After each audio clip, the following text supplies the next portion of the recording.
Assalamu alaikum everyone. In today's video I am going to talk about section A of mid-year exam 2023-24 of grade 8.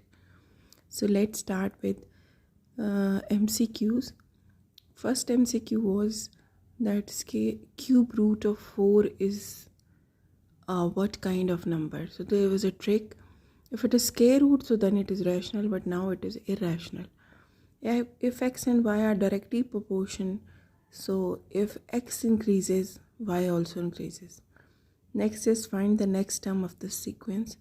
So rule up, you have to identify and then you can find the next term. D is the product of a square b4 and a cube b5 is what? So we know that according to the rule, the powers are added together. So the answer would be a5, b9. Next is a simple a plus b, a minus b formula. So b would be the answer of this part. Moving on to F part, a plus 2b whole square. It's a formula again or identity again. So if you open this formula, you will get a square plus 4b square plus 4ab. So D is the correct option. B is not a correct option. You need to be careful of that. So given that x plus 5y is equal to 18, if you put value of y, so you get 23. You can see the solution along with every part. Which of the following is incorrect? A polygon comprises of straight lines. That's correct. A polygon is a closed figure made up of straight lines.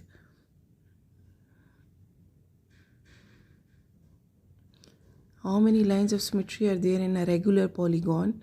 Pentagon, it's 5. Which statement is true? So if you find the median and mode both, so they are both coming 4. So answer is C. Moving on to second question. Second question is that rational numbers marked by arrow on the given number line. So if you look at the marked arrows, one is between -4 and -5, so it would be minus 4.5. So now there are two numbers given and you need to mark them on the number line. One is 3 and one is -1/4. So next question number 3 is that you have to state that whether it is direct or inverse proportion. So the first one is number of days construct a building and number of workers. So days and workers are inverse proportion. More number of days, less workers are required. Tiles to cover the floor. If there are more tiles, so more floor will be covered. So it's a direct proportion. Number of tea bags to make tea. So if there are more tea bags, more tea you will be able to make more tea. So B part is 8 bottles cost 960. Calculate cost of 15 bottles. So simple question. It's a direct proportion. So that's why both arrows are directed upward. So now I can use the formula. X by 960, 15 by 8, cross multiply, and the answer is, simplify the answer and you will get 1800 is a final answer. Next question is from sequences. Alright, there is recheck. You can recheck also. Moving on to question number 4. Common difference of sequences you need to find out. First term is 8, nth term is 18, and n is equal to 3. So just apply the formula. Only D is unknown. So you can easily find out D. Next question is write the nth term of the sequence, of the same sequence. So this time nth term is basically general term. So you need to keep that in mind. So formula is an is equal to a1 plus n minus 1d. We know both a1 also and d also, but an will not be inserted in the formula, because when you find general term formulas, so n and an both remains in the formula. So now you can recheck this also. Moving on to next question, question number 5. It is related to indices. So first one is 2 raised to power minus 2. Evaluate means that you need to find out the answer. So 1 raised to power 4 would 1 by 4 is the answer of first one. In second, 3 raised to power 0 is 1. 3 raised to power minus 2 is 1 by 3 raised to power 2 negative term. So if you keep solving, your answer is 11 by 9 or 2 wholes 2 by 9. So question number 6 is, now it is expand. The keyword is expand. You will not evaluate, you can expand only. So it's formula of a plus b whole square. A is 4x, b is 3y. So a square plus b square plus 2ab, and this is your final answer. B part is apply identity to find the value of 202 square. So we can write down 202 as 200 plus 2 whole square, and then we can apply the formula to reach till the answer 40,804. Moving on to next question. So next question is from the topic simultaneous linear equation. Graph of y is equal to 2x have been constructed for you. So this is the line of y is equal to 2x. As you can see, it's already there on the graph.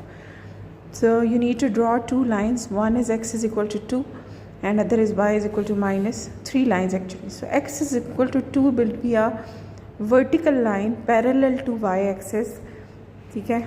X, then y is equal to minus 2 would be a horizontal line parallel to x axis. Similarly, y is equal to 4 will also be a horizontal line parallel to x axis. So you can see the 3 lines are constructed. Now we need to answer. So you will get 3 marks if you are done with the construction of 3 lines. So in the B part, you need to write down the point of intersection of the following. So first is y is equal to 2x and x is equal to 2. So the construction, the intersecting point is this point, which is clearly 2 and 4. Okay, 2 and 4 is the answer. Okay, plus 2 and plus 4 because they are on the positive. It's in the first quadrant. So now we have to find the other intersecting point. You can see this point is in the third quadrant. So it's minus 1 because x is minus in this quadrant and 2. Yeah, right? So you will get 2 marks for these 2 correct values. So moving on to 8th question. It's find the number of sides of a regular polygon if the interior angle is 160. So interior angle is 160. So we can find the corresponding exterior angle, which is 20. We know that one exterior angle would be 360 divided by n. So n is basically the sides. So we already know that there are 20. Exterior angle is 20. So we have rearranged the formula and the answer is 18. So now calculate the sum of interior angle of a 10-sided. It's a simple straightforward question. I just apply the formula and find the answer. Moving on to last part, question 9. Draw and name. So you have to do both. 1 mark for the drawing and 1 mark for the naming that. It's an open-ended question. So any valid answer is acceptable. So let's say you can draw an equivalent triangle. So you need to draw as well as write down the name of that triangle. 2 marks in total. Okay. So fan can also be there. Another example. So then there is another example which is, so I told you earlier also it is open-ended questions. There can be many answers. So next question is from the grouped data. You can see it's a group data question and you need to find out that how many total students. Very easy question. So you just add the students and you will get the answer. So then how many students got full marks? So you can see that 10 marks were achieved by 3 students. So now the C part is, can the mean of the assessment be 6? Explain your answer. So you need to find out how to calculate mean. No, the mean is average of data. Only one student is having 6 out of those 20 students. The mean cannot. This is a logical answer, but the other one is mathematical answer. So you can see I have solved it in front of you also. So you can answer in both ways. If you will answer together, so that will be more appropriate. So give the logic as well as find the mathematical answer, because it is 3 marks question. So you need to justify